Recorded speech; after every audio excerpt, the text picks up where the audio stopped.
Let's go to Nona on my other side here in the Auckland studio. A more cautious investment environment is prompting listed technology companies to cut costs to meet growth targets. Nona Peltier. That's right. What's been happening? Well, we've been hearing about this for a while.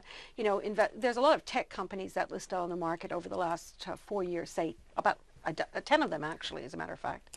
And most of them are struggling. They've been losing money while they try and fund their expansion, with an absence of investment and support for those plans, mostly because investors, they like tech companies, they are excited about them, but then the reality hits home.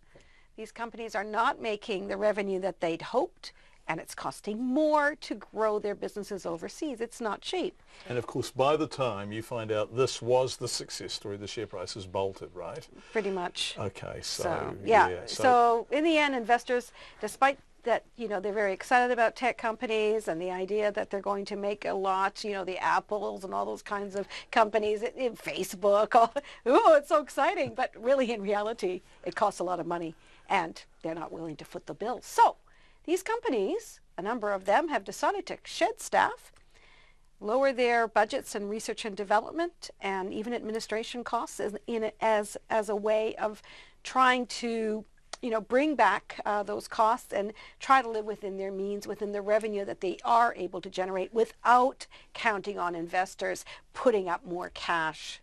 So yeah, it's been pretty tough. This is tough, isn't it? Yeah, it is tough. And people want to invest in risk-taking, R&D, new ideas, and you need staff to do those things, And right? so things have changed. So the market has changed. We're seeing fewer companies coming to market, smaller companies. They're waiting longer. They're getting larger before they decide to list.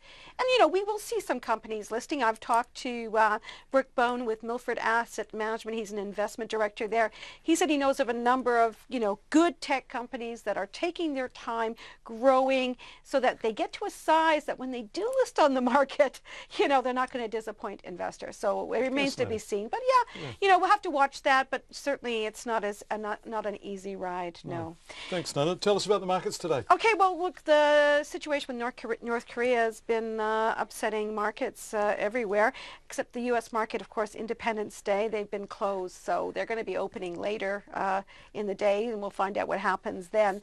But for the moment, the market is somewhat subdued in Asia, and our top 50 index, it fell 1/3%, down 25 points to 7,596, and our dollar was steady, 72.8 US cents, 95.6 Australian, and 56.3 British pence. Business reporter Nona Peltier, thank you very much.